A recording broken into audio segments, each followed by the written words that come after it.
যাকে ভালোবাসি আর যাকে এক দেখাতেই প্রেমে পড়ে গেছিলাম, তার প্রতি অনুভূতিটা তৈরি হতে আর তাকে ভালোবাসতে বেশি দিন সময় না লাগলেও মেয়েটাকে বোঝাতে পুরো 6টা মাস লেগে গেল। যখন থেকে সে বুঝতে পারলো, তারপর থেকে আরও 6টা মাস সময় নিল আমাকে ভালোবাসি কথাটা বলতেই। মেয়েটা এত লজ্জা পায়, সেটা কেউ না দেখলে বুঝতেই পারবে না। আমি যাকে ভালোবাসি সে পরী, আর পরীকে যখন প্রথমবার দেখি তখন একদম পুতুলের মতো লাগছিল। নামের মতো নিজেও একটা পরী। যাকে প্রথমবার দেখেই মনের ভেতর অজানা শিহরণ হয়ে গিয়েছিল। ভালোবেসে ফেলেছিলাম, থাকতে পারিনি, তাই বারবার ছুটে যেতাম ওর সামনে, ওর বাসার সামনে।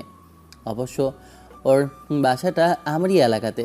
মেয়েটা এখানেই থাকতো না, বাইরে কোথা থেকে একটা এসেছিল।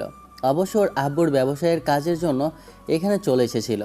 যখন ওকে দেখি তখন ভাবতে পারিনি যে ও এত বড় লোকের মেয়ে। এমনকি কিছুই না ভেবে সবসময় আমার পুতুলটাকে নিয়ে ভাবতাম। শুধু একদিন বন্ধুরা যখন জিজ্ঞেস করলো কাকে পছন্দ করি কি না, কিংবা এত চিন্তা করি কি, এত ভাবি কী জন্য, একাই হাসি, একা একাই বিড়বিড় করি, আরও আরও কত কত কথা। আমি উত্তর দেওয়ার আগেই মুখ দিয়ে এক চিলতে হাসি বেরিয়ে গিয়েছিল। তখন আমার এক ফ্রেন্ড বলেছিল, তোর কারণটা কি বলতো? গত 2 সপ্তাহ যাবৎ দেখছি এরকম একা একা বিড়বিড় করছিস, তার উপরে আবার একাই কী সব ভেবে হাসিস। কি হয়েছে কি? হয়নি তবে হবে, বুঝতে পারছি না কিছু। জীবনে প্রথমবার এরকম তো, তাই ভেবে উঠতে পারছি না যে কি হলো হঠাৎ করে। এত ঘুরিয়ে পেঁচিয়ে না বলেই সত্যি করে বলতো, কারোর সাথে ঝামেলা পাকিয়েছিস নাকি কোনো মেয়েকে পছন্দ হয়েছে? আমারও তাই মনে হচ্ছে। সত্যি করে বল। তুই যদি না বলিস তাহলে কিন্তু আমরা ভবিষ্যতে জানতে পারবো, আর পরে জানতে পারলে আমাদের খুব খারাপ লাগবে। সেটা কিন্তু তুই খুব ভালো করে জানিস। ঈশান মুচকি হেসেছিল সেদিন, তারপর ওদের বলেছিল, কারণ তো একটা আছেই। আর কারণ যেটা, সেটা জানতে পারলে তোরা একটু অন্য অদ্ভুতভাবে ভাববে। কিন্তু আমি সেটা নিয়ে ভাবছি না, আমি শুধু ওকে নিয়েই ভাবছি। তোর বাড়া, গাকে নিয়ে ভাবছি? আমাদেরও বলো, আমরাও ভাবি। তোদের ভাবি হয়, ওকে নিয়ে তোরা ভাববি কেন? তাহলে বল না কাকে নিয়ে ভাবছিস। এরকম কথা ঘুরিয়ে পেঁচিয়ে বললে কি টেনশন হয় না বল? টেনশনটাকে বাড়াস না, সত্যি করে বল তো কোথায় কোন মেয়ের সাথে ঝামেলা পাকিয়েছিস? আমি আবার ঝামেলা পাকাবো কেন? এলাকায় নতুন একটা মেয়ে এসেছে, ওকে প্রথম দেখেই পছন্দ হলো, তাই এত ভাবনা চিন্তা আর কি। সত্যিই দেখতে সুন্দর। আর তোর কি খুব বেশি পছন্দ হয়েছে? পছন্দ না হলে কি এত ভাবি মেয়েটাকে নিয়ে বল? এই পর্যন্ত দেখেছিস কখনো কোনো মেয়ের দিকে নিজে থেকে তাকিয়ে দেখেছি? না তাও ঠিক, কিন্তু আমাদেরও একটু দেখা, আমরাও না হয় দেখি কেমন আমাদের ভাবি। হ্যাঁ দেখিস, এলাকারই মেয়ে, কিন্তু বয়সটা খুব বেশি না, তবে দেখতে আগুন সুন্দরী, যাকে বলে একদম ঝাক্কাস। তাহলে ছেড়ে দে ভাই, ও তোর কর্ম নয় ওকে পেটানো। আমার উপরে ছেড়ে দে। দেখ, আমি সপ্তাহখানেকের মধ্যেই কাজ কমপ্লিট করে দিচ্ছি। খবরদার না। এর আগেও কিন্তু যতগুলো মেয়েকে পছন্দ করেছি, তোদের এই বদনজরের কারণে একদম আমার সামনে থেকেই দূরে সরে গেছে। আমি চাইছি না তোদের নজর পড়ুক, একদম পটিয়ে তারপর তোদের সামনে আনবো। মাইরি, সত্যি কথা বলছিস? তোকে দেখে মনে হয় না তুই অন্তত আর যাই হোক কোনো মেয়েকে পটাতে পারবি। পারি আর না পারি সেটা আমি বুঝে নেব। যদি না পারি তাহলে আমার কপাল খারাপ, কোনো প্রেম ভালোবাসা নেই। এখন এসব বাদ দিই, আর এখানে কী জন্য ডেকেছি সেটা বল। সবাই মিলে ঘুরতে যাচ্ছিলাম, তোকে রেখে গেলে শেষে বলবি তোকে আমরা নিয়ে যাইনি, তোকে আমরা মনে রাখি না, এই সেই আল বাল ঝোল হ্যান ত্যান, তাই বলতেই ডাকা। ঘুরতে যাবি? কখন প্ল্যান করলি? কখন আবার প্ল্যান করব? তুই কলেজে বসে যখন ওই মহারানীকে নিয়ে ভাবতে ব্যস্ত ছিলি তখনই। এমন করে সবসময় চিন্তা ভাবনা করলে আমাদের কথা শুনবি কখন? ঠিক আছে, কাল কল করিস যখন যাস। এমন করেই কিছুদিন কেটে গেল। তারপর যখন ঈশান মেয়েটার সাথে কথা বলার জন্য ডাকে, মেয়েটা ভয়ে ওর থেকে দূরে সরে যায়, বারবার ইগনোর করে। ঈশানের কেন জানি মনে হতো মেয়েটা ওকে পছন্দ করাতে দূরে থাক, ওর জন্য ওর অন্য কোথাও সম্পর্ক আছে, না হলে এরকম ভয় পাবার কথাই নয় তো। ঈশান প্রতিনিয়ত মেয়েটাকে ফলো করছিল, আর মেয়েটা ততই ওর থেকে দূরে সরে যাচ্ছিল। শেষে একদিন সন্ধ্যার মুখে যখন মেয়েটা প্রাইভেট পড়ে বাসায় ফিরছিল, তখন ঈশান ওর রিকশার সামনে এসে দাঁড়ায়। এলাকা থেকে কিছুটা দূরে দাঁড়াতেই দেখে মেয়েটা একটা রিক্সা করে আসছে। ঈশান রিক্সাওয়ালা মামাকে দাঁড় করিয়ে বলতে আরম্ভ করে। এই মামা, তুমি যাও, আমার ওনার সাথে একটু কথা আছে। আমি ওনাকে বাসায় পৌঁছে দেব। তুমি যাও, ওনার বাসা আমার এলাকাতেই। রিক্সাওয়ালা মাথা নেড়ে হ্যাঁ সূচক উত্তর দিল। ঈশান ঈশান ওনার ভাড়া দিয়ে নিলে তখন মেয়েটা বারণ করলো। তখন ঈশান একটু মুচকি হেসে বলল, কোনো ব্যাপার না, এখন চুপচাপ আমার সাথে চলো। আমার যতক্ষণ কথা শেষ না হবে ততক্ষণ পর্যন্ত আমাকে যদি ইগনোর করো তাহলে সেটার ফল কিন্তু তোমার জন্য ভালো হবে না। এই মেয়ে, তোমার তো ভয় কিসের বলো তো? ঈশান রিক্সাওয়ালাকে টাকাটা দিতেই ভদ্রলোক চলে গেলেন। ঈশান মেয়েটার পাশাপাশি এসে দাঁড়ালো। ওর চোখে চোখ রাখলো না, কারণ মেয়েটা লজ্জা পায় আর ভয়ে ওকে কিছু বলতেও পারে না। তাই ঈশান নিজেই বুড়ির পাশাপাশি হাঁটতে হাঁটতে বলতে লাগলো। মেয়েটা কেমন করে যেন তাকালো। ঈশান সাথে সাথে একটু হেসে বলতে লাগলো, এত লজ্জা পাচ্ছ কেন? আমি তো তোমাকে কিছু বলছি না পরি। তোমাকে আমি জাস্ট কিছু কথা জিজ্ঞেস করব। আর সবচেয়ে বড় কথা, আমরা একই এলাকাতে থাকি। তুমি জানো, তোমার জায়গায় অন্য কোনো মেয়ে হলে এতদিন আমার সাথে কথা নিজে থেকে এসে বলতো। তাহলে তুমি কেন এত ভয় পাচ্ছ? না, মানে আমি ছেলেদের সাথে তেমন করে কথা বলি না। এটা কি শুধু আমার ক্ষেত্রেই, নাকি অন্য কেউ থাকলেও তার ক্ষেত্রেও একই কথা বলতে? না, মানে আসলে তোমাকে দেখি সবসময় হাসি খুশি, তবে আমি যখন তোমার সামনে আসি, কথা বলার চেষ্টা করি, দেখি তুমি আমার থেকে দৌড়ে পালাও। এটা কি খুব বেশি ভালো দেখায় পড়ি? একই এলাকায় থাকি, বন্ধুত্ব করতেই পারি আমরা। আমি তো তোমাকে প্রেমের প্রস্তাব দেইনি, তাহলে আগে এত ভয় পাচ্ছ কেন মেয়ে? তার মানে আপনি আমায় পছন্দ করেন না? কেন, আমি কখনো তোমাকে বলেছি আমি তোমাকে পছন্দ করি? না, ঠিক তা না।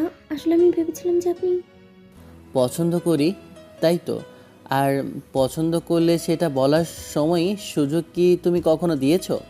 আমাকে দেখলেই কেমন দৌড়ে পালাও, মনে হয় আমি তোমাকে খেয়ে ফেলবো। এমন একটা ভয় তোমার মধ্যে আমাকে নিয়ে।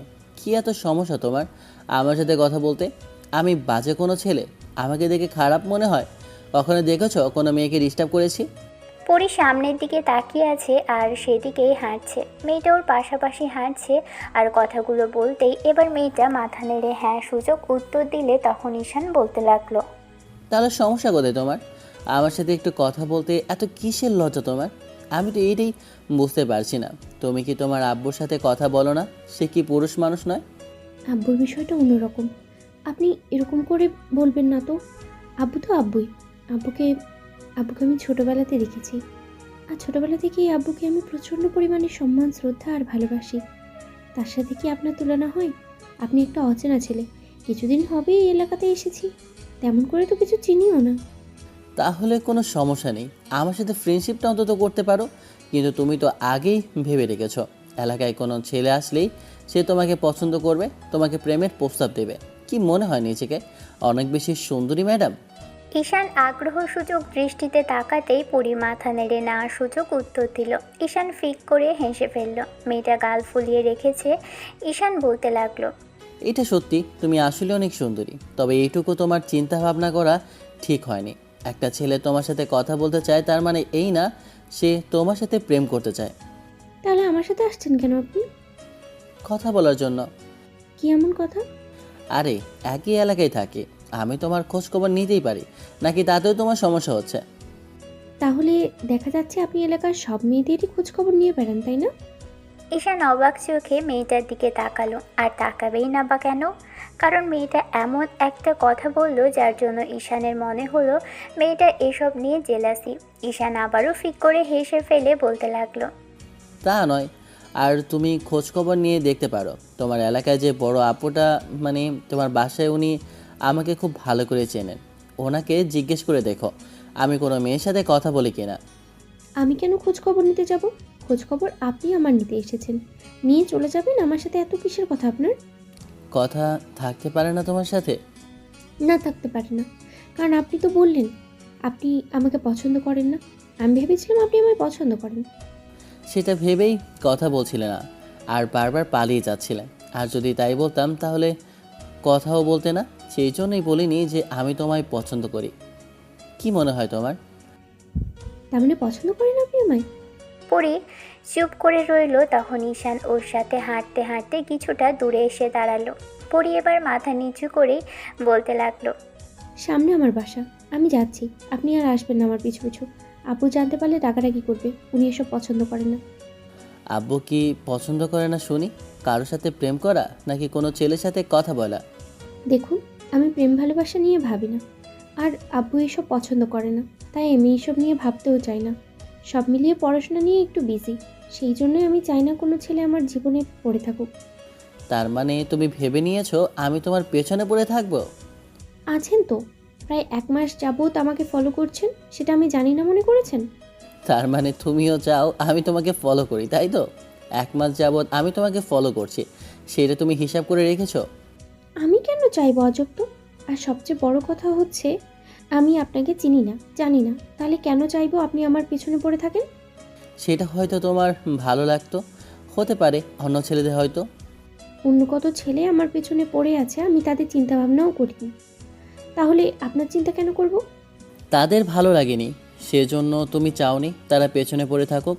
আর তোমাদের এটা তো ভালো লাগে, কোনো ছেলে তোমাদের পেছন নিলে, পিছু পড়ে থাকলে, সবসময় আশেপাশে ঘুরঘুর করলে তোমাদের দাম বেড়ে যায়। শোনো, আমি তোমার পেছনে পড়ে থাকবো না, তবে তোমার লাইফে একটু জায়গা চাই।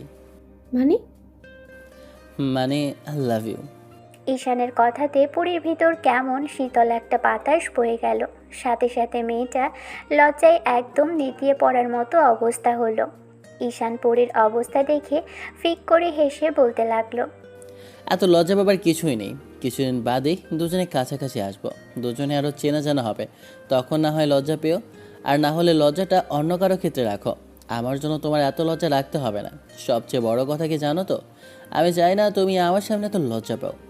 মেয়েটার এক মুহূর্ত দাঁড়ালো না। চলে যেতে গেলে তখনই ঈশান ওর হাতটা ধরে ফেলে। তখন পরি ওর দিকে ফিরতেই ঈশান বলতে লাগলো, শোনো, তোমার নম্বরটা পেলে ভালো হতো পরি, আমি কথা দিচ্ছি আমি তোমায় পড়াশোনার সময় বেশি জ্বালাবো না, ওই মাঝে মাঝে খোঁজ খবর নিব, আর এসব নিয়ে এত চাপ নেই। মেয়েটা নিজের হাত ছাড়িয়ে নিয়ে দৌড়ে পালালো। তারপর 1 সপ্তাহ অবধি ঈশান অনেক চেষ্টা করেও পরীর থেকে নাম্বার নিতে পারেনি। কিন্তু মেয়েটা কেন যে নাম্বারটা দিচ্ছে না সেটা নিজেও জানে না। হয়তো ওকে নিয়ে ভাবতো। ঈশান প্রতিনিয়ত পরীর সাথে কথা বলার চেষ্টা করে, কিন্তু আশ্চর্যের বিষয় 1 সপ্তাহ পরি ওকে ইগনোর করেনি। তবে যখনই কথা বলতে আসতো ঈশান তখনই মেয়েটা লজ্জা পেলে ওর সাথে কথা বলতো মাথা নিচু করে। ঈশান বুঝতে পারতো মেয়েটা ওর সাথে কথা বলতে চায়, আর ও হয়তো এখন অভ্যস্ত হয়ে যাচ্ছে আস্তে আস্তে। ঈশান তার জন্য সময় দিয়েছিল, কিন্তু মেয়েটাকে কখনো ভালোবাসার কথা বলেনি। 1 সপ্তাহ বাদে যখন নাম্বারটা নিল তখন থেকে রাত 11টার পর ওকে ফোন করত, কারণ পরি বারণ করেছিল আগে ফোন করতে। আর ওই সময়টায় ওর পড়ালেখা শেষ করে বিছানায় শুয়ে থাকতো। সে সময়ই পরীকে কল করলে আস্তে আস্তে পরীর অভ্যেস হয়ে গেল ঈশানের সাথে কথা বলাটা। তারপর একটা সময় নিজের ছটফট করত, কারণ গত 1 মাস যাবৎ ঈশান ওর সাথে কথা বলে। আর এই 1 মাসে পরি বুঝতে পেরেছে ঈশানের সাথে কথা না বললে ওর ভালো লাগে না। লোকটা বেশ ভালো, 8-10টা ছেলের মতো নয়, সব সময় নিজের মতো করে সব কিছু সুন্দর করে গুছিয়ে বলে লোকটা। আর ওকে হাসায়, আর এত বেশি হাসায় খুশি রাখতে চেষ্টা করে। ঈশান যদি বুঝতে পারে পরি মন খারাপ করে আছে তখন মানুষটা ওর জন্য অস্থির হয়ে পড়ে। ঈশান প্রতিনিয়ত পরীকে দেখা করতে বললে পরি লজ্জায় দেখা করতে পারতো না। মাঝে মাঝে লোকটা এমন অসভ্য কথা বলতো যার জন্য অনেক বেশি লজ্জা লাগতো। এইসব কথা ভাবলেই আবার পরক্ষণে এই লোকটার উপর রাগ হতো, কথা বলতে ইচ্ছে করতো না। কিন্তু রাতে যদি একদিন পরি রাগ করে ফোন কেটে দিত, বলতো অসভ্য আর নির্লজ্জের মতো সব কথাবার্তা বলেছে। পরের দিন ঈশান কল না করলে পরি নিজেরই কেমন যেন লাগতো, ছটফট করতে থাকতো মেয়েটা ঈশানের সাথে কথা বলার জন্য। 1 মাসের মাথায় সেদিন রাতে যখন পরি ঈশানকে একটু রাগীভাবেই বলে যে ও একটু বেশি ফাজলামি করে আর বেশি দুষ্টু কথা বলে ফেলেছে, তখন ঈশান চুপ করেছিল। পরি রাগারাগি করে কলটা কেটে দেয়। তারপর নিজে থেকেই ভাবতে আরম্ভ করে লোকটার সাথে এমন করাটা কি ঠিক হলো কিনা। কিন্তু পরদিন অবধি পরি অপেক্ষা করে, কারণ নিজে থেকে কলটা কেটে দিয়ে কেমন যেন লাগছিল। পরদিন কলেজ শেষ করে এসে বিকেলে যখন বাসায় ফিরছিল টিউশনি শেষে, তখন পরি খেয়াল করে ঈশান আশেপাশে কোথাও নেই। লোকটাকে এই সময়ে এখান দিয়েই দেখা যায়, কিন্তু সারাটা বিকেল জুড়ে পরি ব্যালকানি আর বাইরে গিয়ে হাঁটাহাঁটি করলো। মেয়েটা বাইরেও অনেকক্ষণ দাঁড়িয়েছিল, এদিকে ওদিকে দেখতে লাগলো। ঈশান চায়ের দোকানে যেখানে বসে প্রতিনিয়ত আড্ডা দেয় সেখানে গিয়েও দূর থেকে উকিঝুঁকি মারল, কিন্তু কই লোকটা তো কোথাও নেই। কেমন যেন একটা লাগছিল পরীর। তারপর বেশ খানিকটা উৎকণ্ঠা আর হতাশা নিয়ে বেশ খানিকক্ষণ দাঁড়িয়ে থেকে বাসায় চলে আসে। না অস্বস্তি আর খারাপ লাগা কাজ করছে আজকে। লোকটাকে কালকে এত কথা না শোনালেও হতো, হয়তো উনি মজা করে বলেছিল, কিন্তু ওর লজ্জা লাগছিল বলেই হয়তো এতটা রাগ হয়ে যায়। সন্ধ্যা হয়ে আসছে, পরি পড়তে বসে, কিন্তু কোনো কিছুতেই মনোযোগ দিতে পারছে না। লোকটার সাথে প্রতিদিন কথা হবে সেটা ভেবেই সন্ধ্যায় সন্ধ্যায় পড়তে বসে যায়। তারপর খাওয়া দাওয়া করে একটু তাড়াতাড়ি রুমে চলে আসে। অপেক্ষায় থাকে কখন লোকটা ফোন করবে, কিন্তু প্রতিনিয়ত কল মেসেজ করলেও কালকে থেকে আর কল করছে না। তার উপর সকালে যে লোকটা মেসেজ করে গুড মর্নিং দেয়, আজকে তার কিছুই করেনি। সব মিলিয়ে মনে হয় লোকটার কাল একটু খারাপ লেগেছে ওরকম করে বলাতে। পরি এরই মাঝে বুঝতে পেরেছে ঈশান ওর থেকে বয়সে অনেক বড়, কারণ দুজনের বয়সে ডিফারেন্ট প্রায় 8 থেকে 9 বছরের। তাই পরি আপনি করেই বলে, আর ঈশান তুমি করে সেই প্রথম থেকেই বলে। তো পরি বারবার ফোনের দিকে তাকাচ্ছিল, আর তারপরও ঈশানের নাম্বার থেকে কোনো কল বা মেসেজ আসে না। আর রাত 12টা বেজে গেলেও পরি ব্যালকানিতে গিয়ে দাঁড়াচ্ছিল, আবার রুমে আসছিল, একবার এদিক তো আবার ওদিকে যাচ্ছিল। তারপরও যখন কল আসলো না, তখন পরি এক প্রকার নিজেই বিরক্ত নিয়ে ভাবতে আরম্ভ করলো। উনি কল দিচ্ছে না তাতে কি, আমি তো দিতে পারি, তাহলে দিচ্ছে না কেন? তাহলে কি উনি ঠিকই বলেছেন আমি কল করলে আমার দাম কমে যাবে? সেজন্যই নাকি আমার অহংকারটা একটু বেশি, তাই? পরি নিজে নিজেই ভেবে তাড়াহুড়ো করে এসে বেডে বসলো। তারপর ঈশানের নাম্বারে কল করলো। কয়েকবার বাজতেই লোকটা ফোন রিসিভ করে। ওপাশ থেকে সালাম দিতেই পরি উত্তর দিল। উত্তর দিয়ে চুপ করে রইল পরি। এদিকে ঈশানও চুপ করে আছে দেখে পরি বেশ খানিকটা উৎকণ্ঠা নিয়ে বলতে লাগলো। কথা বলছেন না কেন? কি সমস্যা আপনার? আপনি কল করেছেন না, মেসেজ দিচ্ছেন না, তার উপরে কালকে থেকেই আপনার কোনো খোঁজ খবর নেই, এলাকাতে কোথাও দেখাও যায় না আপনাকে। কি হয়েছে বলেন তো, কোনো সমস্যা হয়েছে কি? পরি একবারে কথাগুলো বলে জোরে জোরে নিঃশ্বাস নিতে লাগলো। ঈশান আরও একটু চুপ করে থেকে বলতে লাগলো। না, তেমন কিছু না। আসলে কালকে তোমাকে ওইভাবে কথাগুলো আমার বলা ঠিক হয়নি। তুমি আমার থেকে বয়সে জুনিয়র, আর আমাদের মাঝে কোনো সম্পর্ক নেই। তোমার বয়ফ্রেন্ড হলে না হয় বলা যেত। আর মাঝখানে আমি কয়েকবার নিজেই খেয়াল করেছি আমি এসব কথা বলে তুমি লজ্জা পাও। আমাদের মাঝে এমন কোনো সম্পর্ক নেই যেগুলো বলে তুমি খুশি হবে কিংবা লজ্জা পেয়ে আর আমার সাথে কথা বলা বন্ধ করবে না। আমার ভুল ছিল পরি, তার জন্য আই এম সরি। আমি চেষ্টা করেছি, এরপর থেকে আর বলবো না। তার মানে কি বলতে চাইছেন আপনি? না, মানে বলতে চাইছিলাম, আমি দেখেছি যে আমি কল করলে তুমি বিরক্ত ফিল করো, কথা বলো না, কেমন যেন সবসময় লজ্জা পাও। সেজন্য ভাবছি যে তোমাকে আর বিরক্ত করব না। তোমাকে কয়েকদিন খুব বেশি বিরক্ত করার জন্য আমি ঈশানের কথাতে পরি চোখে পানি টলমল করে উঠল।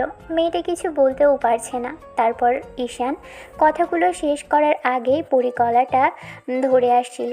ও বেশ খানিকটা ধরে আসা কণ্ঠে বলতে লাগলো। এতগুলো দিন কথা বলছি, আমি তো আপনাকে কখনো বলিনি আপনি আমাকে ডিস্টার্ব করছেন। আপনার কথাতে আমার বিরক্ত লাগে। আমি একবারও বলেছি, আপনি এমন কেন ভাবলেন? না, মানে আসলে কালকে বললে যে আমি অসভ্যর মতো সবসময় কথাবার্তা বলি। ছেলেরা একটু অসভ্য বেশি হয়। আর আমি জানি, খেয়াল করেছো, আমি নিজের মুখটাকে আজকাল কন্ট্রোল করতে পারছি না। আর তার উপর তোমার সাথে আমার না কোনো সম্পর্ক আছে। নেই, তাতে কি হয়েছে? ফ্রেন্ডশিপ তো হতে পারে। তাছাড়া আপনি এমন করে বলছেন কেন? দেখেন, এই কথা আর বলবেন না। আপনি আমাকে রোজ কল করবেন, আমি জানি না কেন বলছি এই কথা, তারপরে আপনি কল করবেন। আপনার সাথে কথা বলতে আমার ভালো লাগে, সবসময় কথা বলতে ইচ্ছে করে। আপনি জানেন আমি সারাটা দিন শুধু আপনার কথাই ভেবেছি। আপনাকে কি করে বোঝাবো যে আমি রাস্তাঘাটে সব জায়গায় আপনাকে খুঁজেছি, আজ কোথাও পাইনি। জানেন কতটা টেনশন হচ্ছিল, মনে হচ্ছিল মাথাটা টেনশনে ফেটেই যাবে। আর আপনি কিনা চুপ করে আছেন, এখন আবার বলছেন আপনি আমাকে ডিস্টার্ব করা বন্ধ করে দেবেন। আমি চাই আপনি আমাকে এই ডিস্টার্বটুকু করেন। কিন্তু কেন চাও? আমি ভাবি একটা, তুমি ভাবো আরেকটা। এরকম হলে তো হয় না পরি। তুমি না প্রথমে বলতে তুমি চাও না কোনো ছেলে তোমাকে ডিস্টার্ব করুক, আর আজকে বলছো আমি যেন তোমাকে প্রতিনিয়ত ডিস্টার্ব করতে থাকি। আজ তোমার কেন মনে হলো আমি যেন ডিস্টার্ব করতে থাকি? এসব বাইরের কেউ দেখলে ভাববে আমি একটা ছেঁচড়া আর একটা লম্পট, সেজন্য তোমাকে প্রতিনিয়ত ডিস্টার্ব করি। তাহলে কেন করবো পরি? জানি না, আমি কিছু জানি না। আপনি আমাকে প্রতিনিয়ত কল করবেন, মেসেজ করবেন প্রতিদিনের মতো। আর যদি না করেন, আমি জানি না কি করব। আমার ভালো লাগছে না কিছু। আপনি কেন বুঝতে পারছেন না? আপনার সাথে কথা বলাটা আমার অভ্যেসে দাঁড়িয়েছে। আপনার সাথে আমার কথা বলতেই হবে। তাই আমি জানি না আপনি কি করবেন। যেখানেই থাকেন আমাকে কল করবেন, রোজ একবার করে হলেও। ওগুলোর লক্ষণ তো অন্যরকম পরি। তাহলে কি আমি যেটা ভাবছি সেটাই? কি ভাবছেন? পরি, এটা ভালোবাসার লক্ষণ, প্রেমে পড়ার লক্ষণ। আপনার যত সব বাজে বাজে কথা, এগুলো বাদ দিন তো। পরি, সত্যি করে বলো, আমি যেমন তোমাকে ফিল করি, ভালোবাসি, তুমিও কি তাই করো? আপনি না যাতা কী সব বলেন। আমাকে এসব লজ্জায় ফেলার চিন্তা ভাবনায় থাকেন, তাই না? আমি সিরিয়াস পড়ি, সত্যি করে বলো, সত্যি করে একবার বলো, ভালোবাসো কি না? আচ্ছা, কথা দিয়েছি আমি তোমাকে আর লজ্জায় ফেলবো না কখনো। তুমি না চাইলে তোমার হাতটা পর্যন্ত ছুঁয়ে দেখবো না। কিন্তু আমাকে একটাবার বলো, আমি যা অপেক্ষা করতে পারছি না পড়ি, প্লিজ। পরি লজ্জায় কলটা কেটে দিল। ঈশান বুঝতে পারলো এটা পজিটিভ লক্ষণ, তাই বেশ কিছুক্ষণ চুপ করে থেকে একদম জ্বরের গতিতেই রুমে আসলো। তারপর মেয়েটাকে কল করলো। কয়েকবার বাজতেই মেয়েটা রিসিভ করলো। ওপাশ থেকে কেমন যেন জোরে জোরে নিঃশ্বাসের শব্দটাই আসছে। ঈশান এবার আলতো করে হেসে বলল, আই লাভ ইউ পড়ি, আই রিয়েলি লাভ ইউ। পরির দম বন্ধ হয়ে আসার উপক্রম। ছেলেটাকে বলতেও পারছে না যে এমন করে বললে ও লজ্জায় শেষ হয়ে যেতে ইচ্ছে করবে, মরে যেতে ইচ্ছে করবে। তার উপর আজকে যখন যতবার করে ছেলেটা এই কথাগুলো বলছে, ততবারই ওর কানগুলো যেন গরম হয়ে আসছে। পরির লজ্জায় গালগুলো লাল হয়ে আছে। এই মুহূর্তে সামনে থাকলে বোধহয় মরেই যেত, কিন্তু কিছু বলতেও পারছে না। কিছুক্ষণ চুপ করে থেকে ঘন ঘন নিঃশ্বাস নিল। তারপর ঈশান বলতে লাগলো, ওকে ওকে, রিল্যাক্স পড়ি, এত ভয় পেতে হবে না জানটা। আমি কথা দিচ্ছি, আমি তোমাকে এসব কথা বলে আর লজ্জায় ফেলবো না। তবে একটা কথা, আমি সত্যি তোমায় খুব ভালোবাসি। আমাকে আর যাই হোক, অন্য আর 10টা ছেলের মতো ভেবে আমাকে তোমার পেছনে শুধু শুধু ঘুরিও না পড়ি। দিন শেষে আমিও তোমাকে চাই। এটা অস্বাভাবিকভাবে নয়, ভালোবেসে পেতে চাই, আর সেটা পবিত্রভাবে। আমি চাই না অপবিত্রভাবে তোমার হাতটাও ধরতে। কিন্তু তার জন্য তোমাকে যে আমি ভালোবাসতে হবে পরি, তাতেই আমি তোমার বাসায় আব্বু আম্মুকে নিয়ে যেতে পারবো। মেয়েটা কোনো কথা বলল না। অনেক চেষ্টার পরেও সেদিন পরি ঈশানকে আর হ্যাঁ বলে উত্তর দিল। শেষে ঈশান রাত 2টোর দিকে কল কাটতেই পরি শেষে ঘুমোতে পারল। পরদিন যখন ওর সাথে দেখা হলো, মেয়েটা লজ্জায় কেমন চুপ করেছিল।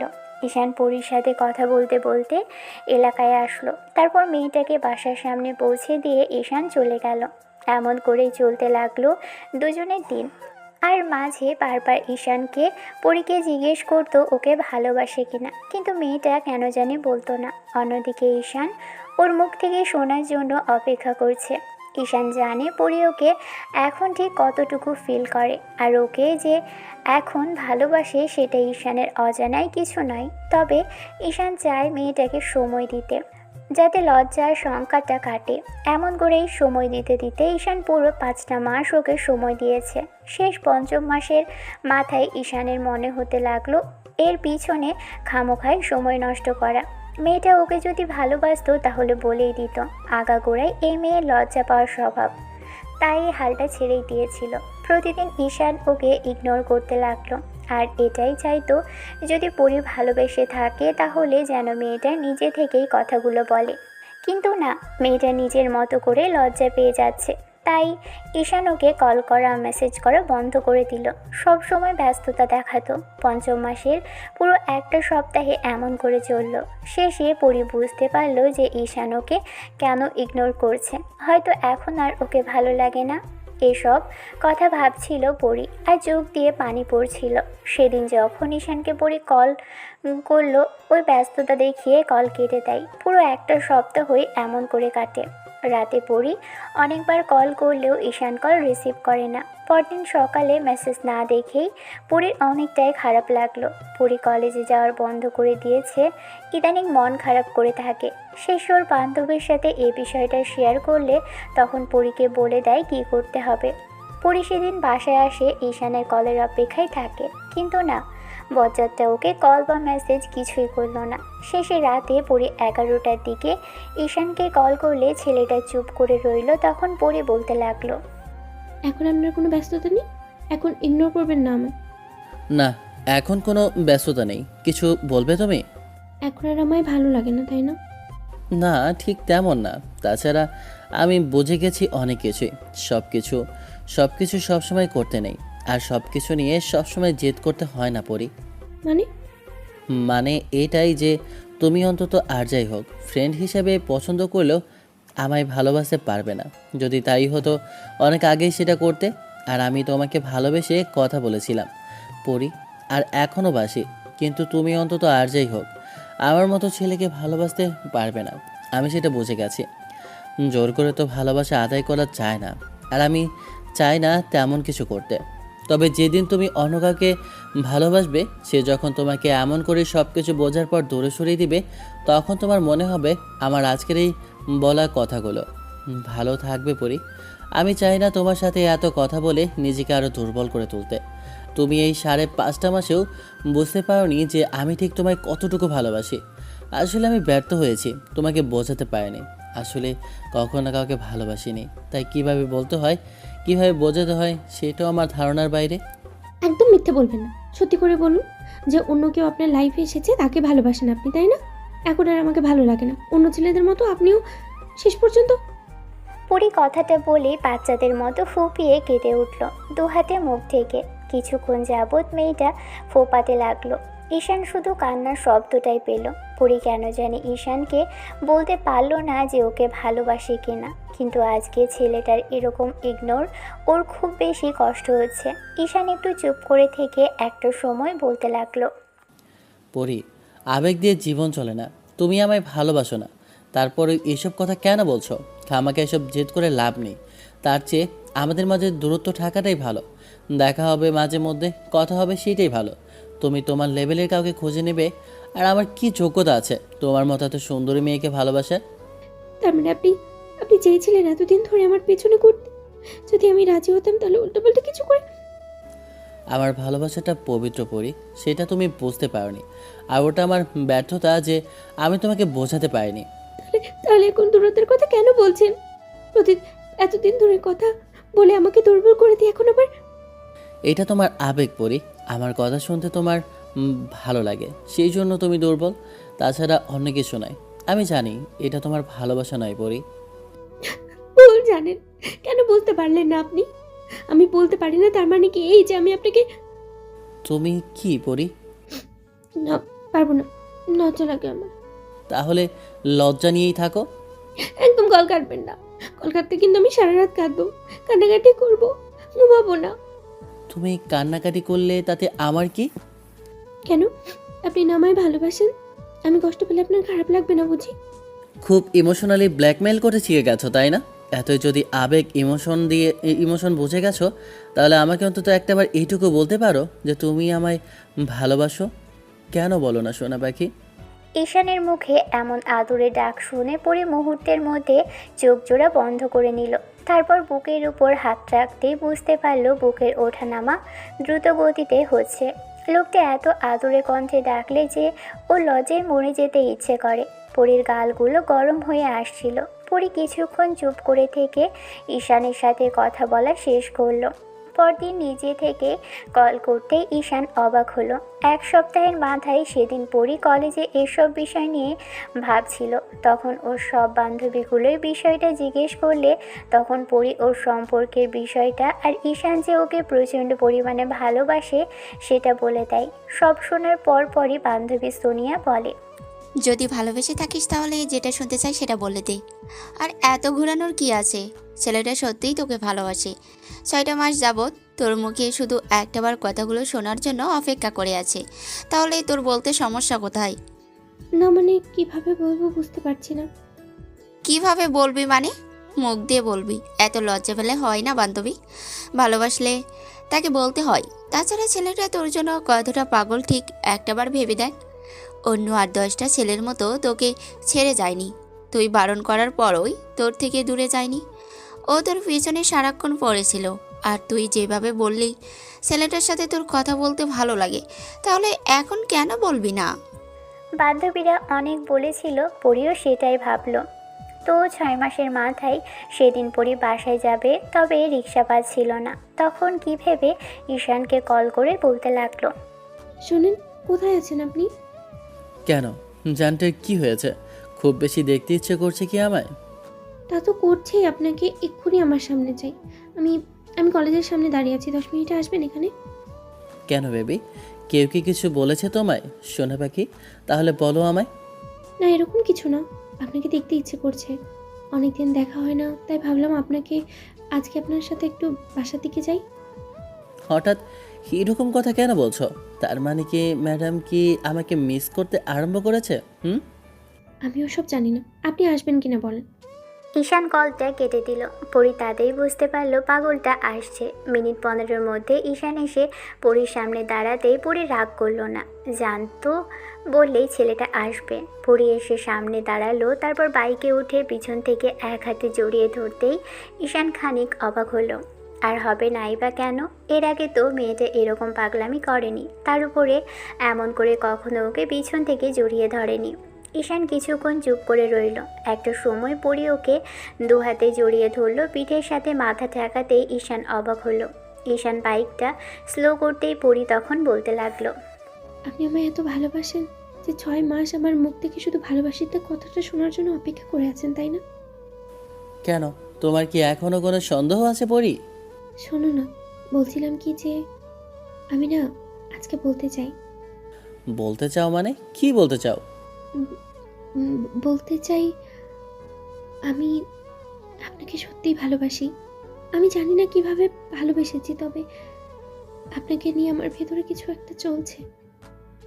আপনাকে না দেখলেই, রোজ কথা না বললে আমার ভালো লাগে না, অস্বস্তি লাগে, মনে হয় দম বন্ধ হয়ে আসবে। এই মিস করা, আপনার আগলে রাখা, সবসময় আশেপাশে ঘুরঘুর করা, আমার খেয়াল রাখা, এগুলো যদি ভালোবাসার অনুভূতি হয় তাহলে সত্যি সত্যি ভালোবাসি আপনাকে। ব্যাপার কি ম্যাডাম, আজকে নিজে মুখ ফুটে বলছেন যে, তাহলে কি সত্যি সত্যি ম্যাডাম আমাকে ভালোবাসে? খুব খুব ভালোবাসি। জানি না আজকে কিভাবে বললাম, তবে এইটুকু জানি আপনি আমার মুখে শোনার জন্য এরকম করে অপেক্ষা করছেন, তাই না বলেন? ঈশান পরীকে নিয়ে বেশ খানিকটা নির্জন জায়গায় আসলো। তারপর গাড়ি থেকে নামতে বললে মেয়েটা অবাক হলো। ঈশান নামতে বললেই মেয়েটা নেমে দাঁড়ালো। ঈশানও ঝড়ের গতিতে নেমেই পরীকে জাপটে বুকের সাথে জড়িয়ে ধরল। ঈশান দু হাতে পরীর মাথাটা শক্ত করে বুকের সাথে জড়িয়ে ধরল, যার জন্য মেয়েটা একদম ওর শরীরের সাথে লেপ্টে গেল। ঈশান কতগুলো চুমু পরীর মাথায় চুলের ভাঁজে খেয়েছে তার ঠিক নেই। তারপর একটা সময় ওকে একটু সরিয়ে মুখের দিকে 2 হাত রেখে কপালে চুমু দিয়ে বলল, জানো না জান পাখি, আমি আজকে আমি আজকে কত খুশি। আমি জীবনের সবচেয়ে বেশি খুশি। তোমাকে নিজের করে পাবো কি না আমি জানি না, তুমি আমায় কতদিন ভালোবাসবে তাও জানি না, তবে তোমার মুখ থেকে যখন একবার ভালোবাসার কথা শুনেছি, আমি সারা জীবন তোমার সাথেই থাকতে চাই। আমিও না আপনাকে ছাড়া কিচ্ছু ভাবতে পারি না, বিশ্বাস করেন। আমার কিচ্ছু ভালো লাগে না, জানেন। সবসময় মনে হয় আপনার কাছেই থাকি, আপনার সাথেই কথা বলি। হবে জানটা, সবই হবে। আগে তুমি এক্সামটা শেষ করো, তারপর আমি বাসায় বিয়ের কথা বলবো। পরি হ্যাঁ সূচক উত্তর। ঈশান আবারও মেয়েটাকে বুকের সাথে জড়িয়ে ধরল। পরি প্রথমে চুপ করে থাকলেও একটু সময় দুহাতে নিজেও জড়িয়ে ধরে ঈশানকে। মাঝে কেটে গেল আরও 6টা মাস। এই 6টা মাসেই দুজনের সম্পর্কের উন্নতি হয়েছে। দুজনের মাঝে প্রেম ভালোবাসার সাথে বিশ্বাস তৈরি হয়েছে। মাঝে একটু রাগারাগি, দুষ্টু মিষ্টি খুনসুটি থাকলেও দুজনের মাঝে দূরত্বের সৃষ্টি হয়নি। ঈশান মাঝে মাঝেই পরীকে ট্রাই করার জন্য নিজে থেকেই কল করে না। আর 11টা 5 মিনিট বাজলেই মেয়েটা কল করে, কারণ ঠিক 11টায় ঈশানকে কল করে। 5 মিনিটের মধ্যেই যদি কল না করে তাহলে মেয়েটা নিজেই অস্থির হয়ে যায় ওর সাথে কথা বলার জন্য। ঈশান খাওয়া দাওয়া করে রুমে এসে মেয়েটাকে কল দেয়। সারা রাত ভোর ধরেই দুজনে কথা চলে। প্রতিদিনের মতো আজও পরি ঈশানকে কল করলো। ঈশান ভিডিও কল রিসিভ করতেই দেখলো মেয়েটা মাথায় ওড়না দিয়ে আদা শোয়া হয়ে বসে আছে। ছেলেটা একটু মুচকি হেসে বলতে লাগলো, কি হয়েছে আমার পাখিটার? এরকম মুখ কালো করে রেখেছে কেন? দেখতে কিন্তু সুন্দর লাগছে না, তবে এই গোমরা মুখটা না ভালো লাগছে না জানটা। আপনার জানটা সবসময় সুন্দর দেখতে, কিন্তু আমার না মনে হয় না আমি আর আগের মতো সুন্দর আছি। কেন সোনা পাখি, এরকম কেন মনে হয়? আপনি আমায় আগের মতো আর ভালোবাসেন না। কেন এমনটা মনে হলো আমার বেবিটার? তাহলে এখন আর রাতে কল করেন না কেন? রোজই তো আমি কল করি। আমার কেন খোঁজ করতে হবে? হ্যাঁ, আপনার কি একটু আমার সাথে কথা বলতে মন চায় না? আমার কথা মনে পড়ে না? পরে তো বেবি, আসলে আমি দেখতে চাই যে তুমি আমাকে মনে রাখো কি না। কিন্তু আমি জানি আমার জানটা আমার জন্য সবসময় অপেক্ষা করে। যাই হোক, তুমি কল করা আর আমি কল করা একই কথা। এসব বাদ দিয়ে বলো, আমার জানটা রাতে খেয়েছে? হ্যাঁ, খেয়েছি। শোনেন না, আমার না বিয়ের পর রাতে বেলকনিতে আর না হলে ছাদে বসে দুজনে একসাথে পাশাপাশি বসে জ্যোৎস্না বিলাস করবো, কেমন? সেটা তো অবশ্যই। আমি থেকে থেকে আমার বউটাকে আদর করে দিব, কিন্তু একটু একটু দুষ্টমি করব। তখন তুমি চাইলেও বাধা দিতে পারবে না।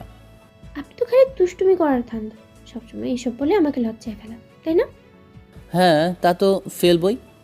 দুদিন পরের ঘটনা। সেদিন ঈশান কলেজ থেকে ফিরছিল, ঠিক তখনই পরীর নাম্বার থেকে কল আসে। রিসিভ করতেই ওপাশ থেকে পরী বলতে লাগলো, শোনেন না, বলছিলাম কি, আব্বু বলছিল পাত্রপক্ষ নাকি আমাকে দেখতে আসবে। মানে কি পড়ি, এই মুহূর্তে পাত্রপক্ষ কেন? তুমি সবেমাত্র অনার্স ফার্স্ট ইয়ারে, এর মাঝখানে কিসের পাত্রপক্ষ? বেবি, তুমি না বললে পড়ালেখা শেষ না হওয়া অবধি বাসা থেকে বিয়ের কথা বলবে না? আমি জানি না, আব্বু আজকে হঠাৎ করে এসে বলল কালই পাত্রপক্ষ আসবে আমায় দেখতে। কি করব আমি বুঝতে পারছি না। আপনি প্লিজ কিছু একটা করেন না। কি করব?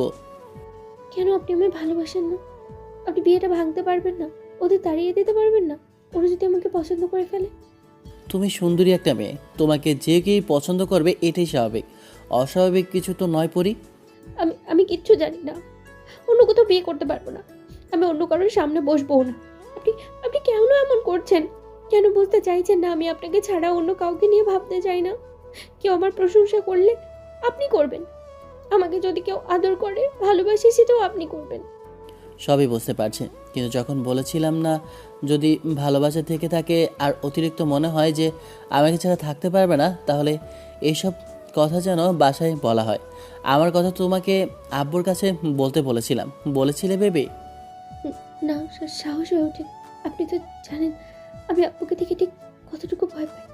এত ভয় পেলে হবে না। তুমি না বলো তোমার আব্বু তোমাকে অনেক ভালোবাসে? আচ্ছা, তুমি যদি ভয় পাও তাহলে বলতে হবে না, আমি বলি। পরি চুপ করে রইল। ঈশান কি বলবে জানে না। বাইকটা এক সাইডে দাঁড় করিয়ে তারপর বাইকের উপর বসেই বলতে লাগলো, সব কিছু নিয়েই সমস্যা, তাহলে চলো পালিয়ে গিয়ে বিয়ে করি। তারপর ফিরে আসার পর যদি কেউ না মানে, তখন খুব শীঘ্রই একটা বেবি নিয়ে নেব পরি। না না, পালিয়ে গিয়ে আমি বিয়ে করতে পারবো না। পালিয়ে গিয়ে বিয়ে করলে আব্বু আর কখনো আমার মুখটাও দেখবে না, কথাও বলবে না। আব্বু আমার একমাত্র মেয়ে হওয়ার পরে যদি এরকম কিছু করি তাহলে অনেক বেশি কষ্ট পাবে ওরা। বাসায় বলতে পারবে না, পালিয়ে যেতে পারবে না, বিয়েও করতে পারবে না, তাহলে কি করতে চাও? কি পরি? হ্যাঁ, আমি জানি না, আমি কিচ্ছু জানি না। আপনি আমায় ভালোবাসেন না, আপনি আমার বয়ফ্রেন্ড, পারবেন না ওদেরকে তাড়িয়ে দিতে? আপনি আপনি করুন না এইটুকু, তাহলে তো আর কোনো সমস্যা থাকে না। এমন করতেছেন কেন আমার সাথে? একবার না হয় ছেলে বউকে তাড়িয়ে দিলাম, বিয়েটা ভেঙে দিলাম, কিন্তু একটা কথা বলো তো, আজ বাদে কাল তো আবার কাউকে নিয়ে আসবে তোমার আব্বু। তাকেও কি এমন করে তাড়িয়ে দিব? একজন, দুজন, তিনজন, কয়জনকে তাড়াবো তুমি বলতে পারবে? বিয়ে ভাঙার কোনো রিজন নেই। তার উপর তুমিও বলতে পারছো না তোমার আব্বুকে। তুমি আর কতদিন আটকে রাখবে এভাবে? আমার দ্বারা সম্ভব কতদিন বলো? একদিন না একদিন তোমার আব্বু জানতেই পারবে। তার থেকে তুমি বলে দাও সবটা। মানুষের মুখ থেকে জানলে তাতে কষ্ট পাবে তোমার আব্বু, খারাপ লাগবে ওনার। তার থেকে তুমি বলে দাও, সেটাই ভালো হবে পরি। না, আমি পারবো না। আপনি কেন বুঝতে চাইছেন না যে আমার পক্ষে সম্ভব না এসব? সব কিছুতেই এত পারি না, এত পারবো না এসব বললে কি হয় পরি? ঠিক আছে, তোমাকে পারতে হবে না। তবে কাজ করো, যদি কিছু বলতেই না পারবে, যে ছেলে আসছে ওকে দেখে শুনে বিয়ে করে নাও। এটা তো পারবে পরি? তুমি এত বড় লোকের মেয়ে হয়ে যদি সাধারণ ঘরের আমার মতো একটা ছেলেকে বিয়ে করো, সেটা কেউ মানবে না। তুমি ওকে বিয়ে করে নিয়ে ভালো থেকো। ঈশান পরীকে আর কিছু বলার সুযোগ দিল না। ছেলেটা কল কেটে দিল। পরী বারবার ঈশানকে ফোন করে, তারপর নিজেই কান্নাকাটি করতে লাগলো। ছেলেটাকে কিছু বোঝাতে পারলো না, ওর দ্বারা এসব সম্ভব না। ঈশান চাইছিল পরী এই ভয়টার মধ্যে থেকে বেরিয়ে আসুক। ওর আব্বুকে কিছু বলতেও পারে না, আবার ঈশানকে ছাড়া থাকতেও পারে না, সেটা ভাবতেও পারে না। সব কিছুতে এত না আর পারবে না, এগুলো নিয়ে ঈশান থাকতে পারছে না। ঈশান সারা রাত আর ঘুমোতে পারল না। পরীকে দেখতে আসবে এসব ভেবেই বুকের ভিতর কেমন যেন একটা ঝড় বয়ে গেল। মেয়েটা রাতে অনেকবার কল করলেও ঈশান কেটে দিল। শেষে শুধু মেসেজ করলো, যদি আব্বুকে বলতে পারো তখন জানিও। তারপর যদি আব্বু মেনে না নেয়, তখন আমি ব্যবস্থা নেব। সারাদিনে পরীর থেকে কোনো রেসপন্স আসলো না। দুপুর গড়িয়ে বিকেল পড়তেই পাত্রপক্ষ আসে পরীর বাসায়। ঈশান পাড়ার মোড়ে বসেছিল। একটা গাড়ি আসতে দেখেই বুঝে গেল এটাই পাত্রপক্ষের গাড়ি। একটা ছেলে গাড়ি থেকে বেরিয়ে কয়েকজনকে জিজ্ঞেস করতে লাগলো পরীদের বাসার ঠিকানা। তখন একটা পিচি ছেলে বলেই দিতে ওরা চলে গেল। ঈশান চা আর সিগারেটটা ফেলে দিয়ে এবার সেদিকে হাঁটা ধরল। বেশ কিছুক্ষণ ধরে এসে পরীদের বাসা থেকে কিছুটা দূরে একটা দোকানে বসে রইল। এরই মাঝখানে ঘণ্টাখানিক মতো যেতেই ঈশান পরীকে কল করলো। পরী তখন পাত্রপক্ষের সামনে বসেছিল। সামনে থাকা ছেলেটা ড্যাব ড্যাব করে ওর দিকে তাকিয়ে আছে। আর ঠিক সেই মুহূর্তে পরীর ফোনটা বেজে উঠল।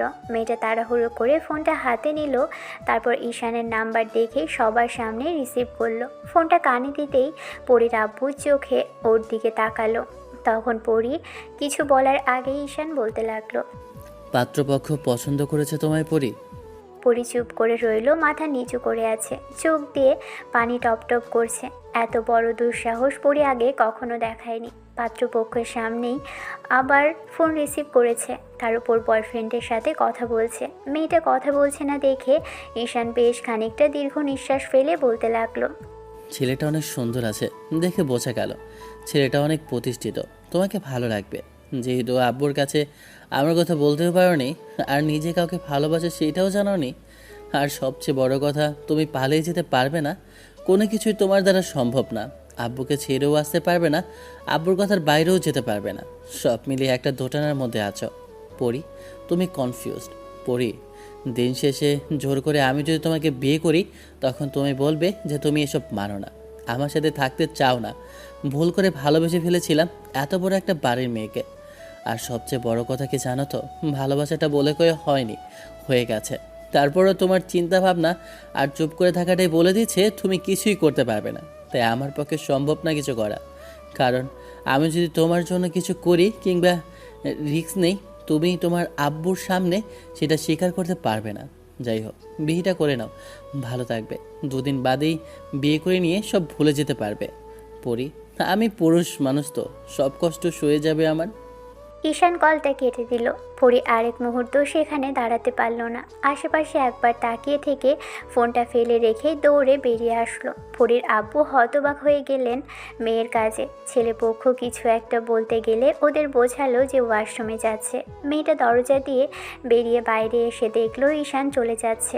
পরী দৌড়ে আসলো, ঈশানের নাম ধরে কয়েকবার ডাকলো। ঈশান তার পরও দাঁড়াচ্ছে না। মেয়েটা দৌড়ে এসে পিছন থেকে জড়িয়ে ধরল। একদম যেন বউ বউ লাগছে মেয়েটাকে। যখন ঈশান পিছনে ঘুরল, তখন এই অবস্থাটা দেখতে পেল। পরীর মুখে দিকে তাকিয়ে কিছুক্ষণ চুপ করেছিল। তারপর মেয়েটাকে শাড়ি নিয়ে ওর থেকে কিছুটা দূরে গেলে পরি আবারও কাছে আসার চেষ্টা করলো। তখন ঈশান বলতে লাগলো, এরপর থেকে তুমি আর আমার সাথে দেখা করতে আসবে না, অন্য কারো স্ত্রী হবে। বারবার আমার কাছে আসাটা অন্যায় পরি। আপনি যাবেন না প্লিজ, আপনি আমাকে নিয়ে যান, আমি এখানে থাকবো না। আমাকে আমাকে বিয়ে করে নিন না।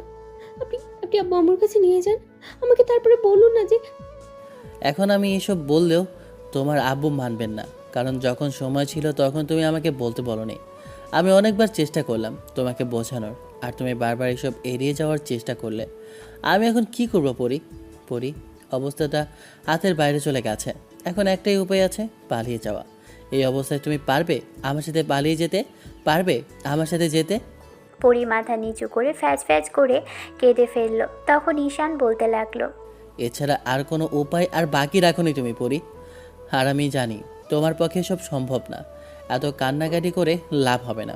দুদিন বাদে আমাকে ঠিকই ভুলে যেতে পারবে পরি। আমি যেমন আছি তেমনই থেকে যাব। আমার অবস্থা কোনো উন্নতি হবে না। তুমি ওই ছেলেটাকে নিয়ে ভালো থাকবে। আর হ্যাঁ, পেছনে দেখো তোমার আব্বু দাঁড়িয়ে আছে, চাইলে এখনও বলতে পারো। যদি রিকোয়েস্ট করো, একমাত্র মেয়ে ভেবে হয়তো সবটা মেনে নেবে। এখন একবার চেষ্টা করো পরি, একটাবার সাহস করে বলে দাও। আমি পারবো না আপনাকে ছাড়া থাকতে, আমি সত্যি মরে যাব, বিশ্বাস করেন।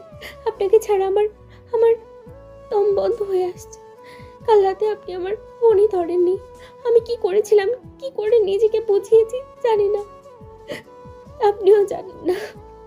আপনি আপনি প্লিজ আব্বুর কাছে চলেন না। কি বলবো তোমার আব্বুর কাছে গিয়ে? আমি বেকার একটা নিম্নবিত্ত পরিবারের ছেলে, যাকে তুমি ভালোবাসো, যার সাথে তোমার আব্বু তোমাকে মেনে নিতে পারবে না। ঈশান কথাগুলো বলেই চলে যেতে নিলে পরি কান্নাকাটি করতে লাগলো। ঈশান পিছনে ফিরল, বারবার মেয়েটার মায়াবী মুখের দিকে তাকাচ্ছে। মনে হচ্ছে এই মেয়েটাকে আর পাওয়া হবে না। বুকের ভিতর তোলপাড় চলছে। ছেলেটা কিছুক্ষণ চুপ করে রইল।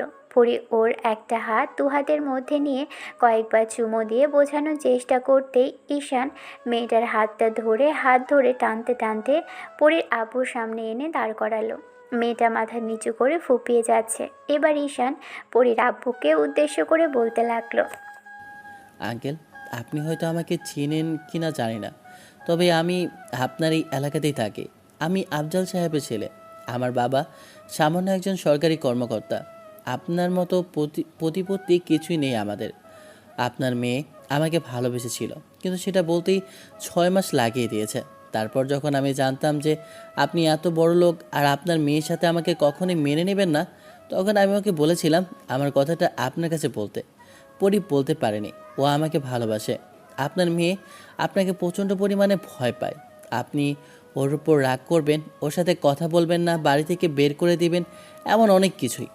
তারপর যখন বলি পালিয়ে যেতে, একমাত্র মেয়েকে একটা না একটা সময় আপনি মেনে নেবেন, তারপরেও যেতে পারেনি আপনার মেয়ে। আপনাকে ভালোবেসে, তবে প্রচণ্ড পরিমাণে ভয় পায়, যে ভয় থেকে আপনাকে কখনো বলতেও পারবে না যে তার জীবনের সবচেয়ে বড় সিদ্ধান্তটা নিতে চায়। যাই হোক আঙ্কেল, পালিয়ে বিয়েটা আমিও কোনোভাবেই করতে চাইনি। তবে একটা কথা, আপনার মেয়েকে আমি না বোঝাতে পারবো, আর না আপনার মেয়ে আমাকে আপনাকে বলতে পারবে। আমি বললে আপনি সেটা মানবেন না, আর আপনার মেয়ে সেটা বলতেও পারবে না। আমার কাছে সবচেয়ে ভালো সলিউশন হলো আপনি ওকে নিয়ে যান। আর যদি আমার ওপর আপনার কোনো রাগ অভিমান হয় আজকের এসব বিষয় নিয়ে, তাহলে আপনি আমাকে শাস্তি দিতে পারেন। তবে হ্যাঁ, আমি আপনার মেয়ের বিয়ের মধ্যে কোনো বাধা হব না। ভদ্রলোক একবার মেয়ের দিকে তাকিয়ে তারপর ওর হাত ধরে টানতে টানতে বাসার দিকে নিয়ে গেল। পরি বারবার ঈশানকে কান্না করে বলতে লাগলো যাবে না। ঈশানের চোখে পানি টলমল করছে। কিছুক্ষণ দাঁড়িয়ে থেকে বাসার দিকে হাঁটা ধরল। ভালো লাগছে না কিছুই, সব কিছুই কেমন এলোমেলো অগোছালো লাগছে। পরীকে এমন করে ফিরিয়ে দিয়ে নিজের কাছেই কষ্ট হচ্ছে। কে জানে এরপর কি করবে না করবে। পরীকে হয়তো হারিয়ে ফেলবে, ওকে আর কখনো পাওয়া হবে না। মেয়েটাকে 1 বছর যাবৎ এত করে বোঝালো, এত করে ভালোবাসার কথা বললে 6 মাসের মাথায় তার মুখ থেকে ভালোবাসার কথাটা শুনতে পেরেছিল। আজ 6 মাস যেতে না যেতেই কে জানে কোথা থেকে পরীর আব্বু এসব শুনেছে। আসলে মানুষ ঠিকই বলে, যাদেরকে আমরা খুব বেশি ভালোবাসি, যাদেরকে খুব বেশি প্রয়োজন হয় আমাদের লাইফে, তাদের সাথে আমাদের সময় কাটানোর সুযোগটা খুব কম হয়। কম সময়ে আমরা তাদেরকে কাছে পাই, তারপর অনেক বেশি দূরত্ব সৃষ্টি হয়, যে দূরত্বের কোনো শেষ হয় না। সীমাহীন দূরত্বের কারণে মানুষ একে অপরের মনে থেকে অনেক দূরত্বে চলে যায়। পরি সেদিন বাসায় যাওয়ার পর একটা সপ্তাহ মেয়েটার সাথে ঈশানের আর যোগাযোগ হয়নি। মেয়েটা রাগ করেই হয়তো কল করেনি, আর ঈশান কল করলেও কয়েকবার ফোন বেজে কেটে গেছে। হয়তো মেয়েটার নাম্বার ব্লক লিস্টে ফেলে দিয়েছে। আর কি হতে পারে, পরীর আব্বু হয়তো বুঝিয়েছে, আর আব্বুর ভালোবাসার কাছে ওর ভালোবাসাটা হেরে গেছে। পরি হয়তো বুঝে গেছে ঈশানের সাথে কখনো ভালো থাকতে পারবে না। মেয়েটার এরকম চিন্তাভাবনার কথাগুলো ঈশান নিজের মনকে বুঝিয়ে মিথ্যা সান্ত্বনা দিতে থাকে। ঈশানও বুঝে গেছে ওর পক্ষে সম্ভব না ঈশানকে ভালোবেসে আব্বু আম্মুর সামনে সেটা বলা। যাই হোক, সেদিনের পর 7ম দিনের মাথায় পরির সাথে একটু কথা হলেও পরি শুধু ফুপিয়ে ফুপিয়ে কাঁদল আর বলল বিয়ে ঠিক হয়ে গেছে। ঈশান কোনো কথা বলল না, চুপচাপ শুধু শুনে গেল, তারপর বলতে লাগলো, আমার আর তোমার রাস্তাটা অনেক আলাদা পড়ি। জানি না কিভাবে ভালোবেসে ফেলেছিলাম। আমি ভেবেছিলাম তুমি বলতে পারবে, আর বলতে না পারলেও আমার হাত ধরে বেরিয়ে আসতে পারবে, কিন্তু এখন আর সেটা সম্ভব না। তুমি তোমার আব্বুর পছন্দে বিয়ে করে নাও পড়ি, অনেক ভালো থাকবে। আমাকে ভুলে যেও, যতবারও অভিযোগ অভিমান আমার প্রতি করো, তবে এটা ভেবো না যে আমার জায়গা তুমি অন্য কাউকে দিয়ে দিতে পারলেও আমি তোমার জায়গাটা অন্য কাউকে দিয়ে দিব। আবার তোমাকে পেলাম না বলে তোমার খারাপ চাইবো, তেমন ভালো আমি বাসিনি পড়ি। আমি জীবনের সবচেয়ে খুশি সেদিন ছিলাম যেদিন তোমার মুখ থেকে ভালোবাসার কথাটা শুনেছিলাম। আমি জীবনের সবচেয়ে বেশি দোয়া তোমার জন্যই করব, যেন তুমি অন্য কারোর সাথে ভালো থাকো, আর আমার মতো একটা কালো অধ্যায়কে ভুলে যেতে পারো, যে তোমার জীবনে এসে শুধু তোমাকে ক্ষণিকের ভালোবাসা ছাড়া আর কিছুই যেতে পারেনি। পড়ি, আমাদের লাইফে অনেকেই আসে, অনেকেই চলে যায়, তেমনি কেউ ভেবে আমাকে ভুলে যেও। আমি পারবো না ঈশান, আপনাকে ভুল। আমি রাগ করে কি করব বুঝতেও পারিনি। আমি আব্বুর সামনে বলতেও পারিনি যে বিয়েটা করবো না। আব্বু কিছুতেই মেনে নেবে না। আগে কেন বললেন না আপনি আমাকে এতটা চান? আমি তো আপনাকে বলেছি আপনাকে ছাড়া থাকতে পারবো না। কেন বললেন না বলেন? তুমি তোমার আব্বুকে বলতে পারোনি, আর আমি বললেও সেটাতে কাজ হয়নি। যতক্ষণে বললে ততক্ষণে অনেক দেরি হয়ে গেছে। যাই হোক, এসব কথা বাদ দাও। যে ছেলেটাকে বিয়ে করেছো ওর সাথে ভালো থেকো, অন্তত ওকে একটু ভালোবেসো। আমি চাইবো তুমি ভালো থাকো, আর বিয়ের পর সবসময় আমাকে ভুলে থাকো। যতটুকু সময় তোমার সাথে কাটাতে পেরেছি আমার সারা জীবন মনে থেকে যাবে পরি। তুমি আমার জীবনে প্রথম আর শেষ ভালোবাসা। তোমাকে ভুলে যাওয়া কিংবা তোমাকে মনে না রাখা এরকম কিছু হবে না পরি। যতটুকু ভালোবেসেছি তাতে আমার মনে হয় তোমার জন্য যথেষ্ট ছিল, তবে আমার সামর্থ্য ছিল না তোমাকে নিজের বুকের মাঝে লুকিয়ে রাখার, তাই হারালাম। আমি আমি আপনাকে ছাড়া থাকতে পারবো না ঈশান। আপনাকে ছাড়া আমার নিঃশ্বাসটা বন্ধ হয়ে আসবে। আপনি কেন বুঝতে চাইছেন না? তোমাকে যে থাকতেই হবে পরি, এখন না পারো পরবর্তীতে তোমাকে আমার ভুলতেই হবে। যাকে বর্তমানে পেয়েছো তাকে ধরে তোমাকে বাঁচতে হবে। আমার কথা চিন্তা করে নিজেকে কষ্ট দিও না। আর হ্যাঁ, আজ বাদে কাল সংসার, স্বামী আর নতুন পরিবারের মানুষগুলোর ভালোবাসা সব কিছু ভুলে যাবে এমনিতেই, আর আমাকে মনে থাকবে না। একই এলাকাতে থাকার তরুণ পরীর বাসায় ঈশানদের ইনভাইট করা হলো। তার উপর আবার এত বড় লোকের মেয়ে বলে পরীর বিয়েতে ঈশানের ইনভাইট পড়ল। ঈশানের আব্বু আম্মু এসব বিষয় জানেই না যে পরী ঈশানকে আর ঈশান পরীকে ভালোবাসত। এমনকি এলাকায় বন্ধুদেরও ইনভাইট করা হয়েছে। ঈশান ভাবছে বিয়েতে যাবে কিনা, আবার পরক্ষণে মনে হয় প্রেয়সীকে সামনে থেকে এক নজর বউ সাজে দেখার ইচ্ছেটা কখনোই হয়তো আর পূরণ হবে না। আজকে শেষবারের মতো একটাবার দেখে আসবে, আর জীবনে কখনো দেখা হবে কিনা কিংবা ভালোবাসার কথা বলার মতো সুযোগ পাবে কিনা সেটা জানে না, তবে সামনে থেকে মেয়েটাকে একবার খুব বেশি দেখতে ইচ্ছে করছে, বুকে জড়িয়ে নিতে। আর সারা জীবন আগলে রাখার মতো কোনো সুযোগ হয়তো আর হবে না। ঈশানের মনে হচ্ছে কোথা থেকে কী সব হয়ে গেল, না জানি কে ওদের নামে কিসব উল্টাপাল্টা বলেছে, যার জন্য পরীর আপু রেগে গিয়ে মেয়ের বিয়েটা অন্য কোথাও ঠিক করে দিয়েছে। ঈশান দুপুরের দিকে ওর বন্ধুদের সাথে পরীর বাসায় চলে আসে। খেতে ইচ্ছে করছিল না, তারপরও কোনো রকমে বন্ধুদের জোর জবরদস্তিতে একটু খেয়ে এলো। তারপর ছেলেটা উঠে এক সাইডে গিয়ে সিগারেট ধরিয়ে খেলো। এরই মাঝে ঈশানের আব্বু আম্মু এসে খাওয়া দাওয়ার পর্ব মিটিয়ে কথা বলে ওরা ভিতরের দিকে চলে গেছে। ঈশান এক সাইডে দাঁড়িয়ে আছে মুখে হাত দিয়ে। বন্ধুরা নানান কথা বলে সান্ত্বনা দিচ্ছে আর ঈশান শুধু হ্যাঁ বা না বলে উত্তর দিচ্ছে। চুপ করে থাকা ছাড়া আজকে যে আর কিছুই করার নেই। মেয়েটার এত ভয় ভীতি আর সংকটের কারণেই যে আজকে ওকে হারাতে হচ্ছে। ঈশান পারত ওর আব্বুর সামনে বিয়ের কথাটা বলতে, যেখানে মেয়েটা নিজেই চায়নি। ঈশান অনেকক্ষণ দাঁড়িয়ে আছে। এরই মাঝে হট্টগোলের শব্দে বোঝা গেল বর এসেছে। বর আসার পর আরও 1 ঘন্টা কাটলো। ঈশান এখনও সেখানেই দাঁড়িয়েছিল। তারপরও খাওয়া দাওয়া আর বাদবাকি কাজকর্ম মিটে গেলে বর আর বউকে এক জায়গায় আনার কথা বলা বলি করতে লাগলো সবাই। কিন্তু বিয়ে মনে হয় একটু বেশি তাড়াতাড়ি হচ্ছে। ঈশানের বুকের ভিতরটা ধুকপুক করতে লাগলো। যতই সময়টা এগিয়ে আসছে ততই মনে হচ্ছে নিঃশ্বাসটা খুব কষ্টে ভিতর থেকে বেরিয়ে আসছে। শেষে উপায়ন্তর না পেয়ে একটা জায়গায় ধপ করে বসে পড়ল। মিনিট 5 পরেই পরীকে কয়েকটা কাজিন নিয়ে আসলো। মেয়েটাকে অসম্ভব রকমের সুন্দর লাগছে আজকে। সুন্দর বললে শুধু সৌন্দর্যের অবমাননা করা হবে। যে কোনো মেয়ের সৌন্দর্যের কাছে একদম তুচ্ছ। ঈশান কিছুক্ষণ ধরে মনোযোগ সহকারে মেয়েটাকে দেখল। হালকা মেকআপের প্রলেপে যেন আরও বেশি মায়াবী সুন্দরী লাগছে। ঈশান আর বসে থাকতে পারল না, দাঁড়িয়ে পড়ল। সাথে সাথে দূরে দাঁড়িয়ে থাকা মানুষটার সাথে পরী চোখাচোখি হলো।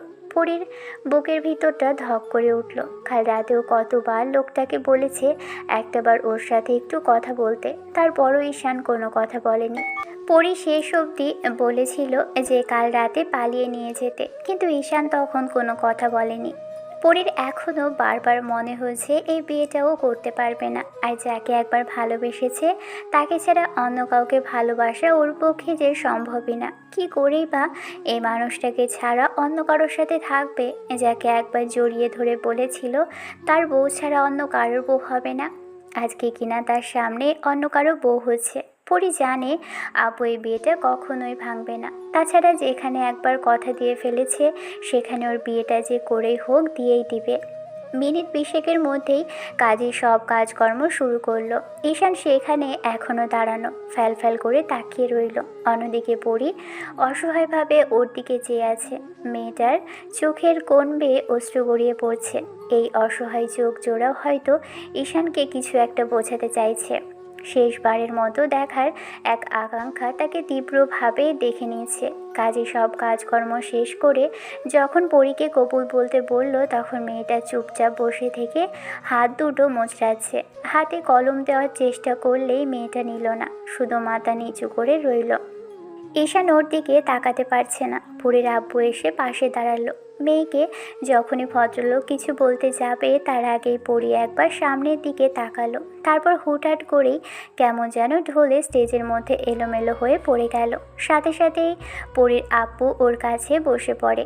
অন্যদিকে ঈশানের বুকের ভিতর থেকে বেরিয়ে আসলো হতাশা আর এক আকাশ পরিমাণ না পাওয়া যন্ত্রণার নিঃশ্বাস। তাকে ভুলে যাওয়া, তাকে ছাড়া সারা জীবন কাটানোর একটা আবেগ। সেটা বেরিয়ে আসতে চাইলো বুক ছিঁড়ে। মনে হচ্ছিল যে কলিজাটাকে কেউ টেনে বের করে নিচ্ছে। ঈশানের বুঝতে বাকি নেই যে মেয়েটা উল্টাপাল্টা কিছু একটা তো খেয়েছে, হয়তো নিজেকে কষ্ট দেওয়ার জন্য, আর নয়তো অন্য কোথাও বিয়ে করবে না বলে। রাতে ওকে বোঝাতেও পারেনি। আর ঈশানের কাল কী বা করার থাকতো, মেয়েটা আগে বলতে পারলো না ওকে নিয়ে পালিয়ে যাওয়ার কথা। সেই বলল, কিন্তু এতগুলো দিন বাদে এসে। ঈশান চায়নি ওর আব্বুর সম্মানটা নষ্ট হোক, কিন্তু এগুলোই ভদ্রলোককে কে বোঝাবে। শেষে পরীর আব্বু আম্মু আর বাসার অনেকেই ধরাধরি করে হসপিটালে নিল। তারপর কি হয়েছে জানে না। শেষে ঈশানকে ওর বন্ধুদের সাথে আসতে হয়েছে। পরীর আব্বু এই বিষয়টা ভালোভাবেই জানতো যে কারোর সাথে পরীর সম্পর্ক ছিল। অন্যদিকে ঈশানের আব্বু আম্মু বিষয়টা জিজ্ঞেস করলে ঈশানের বন্ধুরা ওদের সবটা বলে দেয়। বিয়ে বাড়ি ভর্তি মেহমানরা বলাবলি করছে পরি কেন এরকম একটা কাণ্ড ঘটিয়েছে। প্রথমে সবাই ভেবেছিল অজ্ঞান হয়ে গেছে, কিন্তু মুখ থেকে যখন ফ্যানার মতো কিছু একটা বের হচ্ছিল তখন আর বুঝতে বাকি নেই যে মেয়েটা বিয়ে করবে না বলেই সুইসাইড করার চেষ্টা করেছে। এইসব মুখে হাত দিয়ে সেখানেই দাঁড়িয়েছিল। আব্বু সবটা শোনার পরে এসে আব্বু যখন ছেলের কাঁধে হাত রাখলো, ঈশানে যোগ দিয়ে অযোধ্যারে পানি পড়তে আরম্ভ করলো। কিছু বলার মতো ভাষা নেই, সেখানেই দাঁড়িয়ে মূর্তির ন্যায় সবটা দেখতে লাগলো। তারপর থেকে মাঝে কেটে গেল কয়েকটা ঘন্টা। ঈশান আব্বু আম্মু বন্ধু বান্ধবদের সাথে হসপিটালে এসেছে, পরীর বান্ধবীরা আসলো, এমনকি কিছু আত্মীয় স্বজন পর্যন্ত এসেছে। ঈশানের নিজেকে অপরাধী মনে হচ্ছে, বারবার ভাবছে পরীর এই অবস্থার জন্য নিজেই দায়ী। কাল কেন মেয়েটাকে নিজের কাছে নিয়ে আসলো না? ঈশান জানতো এমন করে নিয়ে পরীকে নিয়ে এসেও আটকে রাখতে পারতো না। পরীর আব্বুর অনেক ক্ষমতা, তাই ওদেরকে আলাদা করে দিত। আর মেয়েটা বাবার উপর কোনো কথা বলতে পারে না, তাই ওর আব্বু আইনি ব্যবস্থা নিলে মেয়েটা ভয়ে আব্বুর সাথে চলে যেত। ঈশান হসপিটালে পরীর কেবিনের সামনে একটা জায়গায় দাঁড়িয়ে আছে। এই মুহূর্তে ফুপিয়ে ফুপিয়ে কাঁদছে ছেলেটা। প্রথমে কোনো শব্দ না হলেও এখন বাচ্চাদের মতো বারবার হাঁপিয়ে উঠছে। বন্ধুরা জোর করে একটা জায়গায় বসালো। আম্মু এসে এক পাশ থেকে জড়িয়ে ধরতেই ঈশান কেমন যেন চুপ করার চেষ্টা করতে লাগলো। একটু বাদেই ডক্টর বেরিয়ে এসে জানিয়ে দিল আজকে আর মেয়েটার জ্ঞান ফেরার কোনো সম্ভাবনা নেই। সারা রাত ঈশান হসপিটালের করিডোরে বসে শুধু প্রার্থনা করলো যেন মেয়েটা বেঁচে যায়। পরদিন 10টার দিকে আব্বু আম্মু আবারও আসে ঈশানের সাথে কয়েকটা বন্ধুর সাথে নিচ্ছিল। এই মুহূর্তে ছেলেটার পাশে থাকা বড্ড জরুরি ছিল। সকাল 10টার দিকে যখন পরীর জ্ঞান ফিরল, ডক্টর এসে সবাইকে জানালো এখন দেখা করতে যেতে পারে, তবে একজন একজন করে, খুব বেশি লোকজন গেলে সমস্যা হতে পারে। পরীর আব্বু আম্মু গিয়ে কথা বলার চেষ্টা করলো, কিন্তু ওরা ব্যর্থ।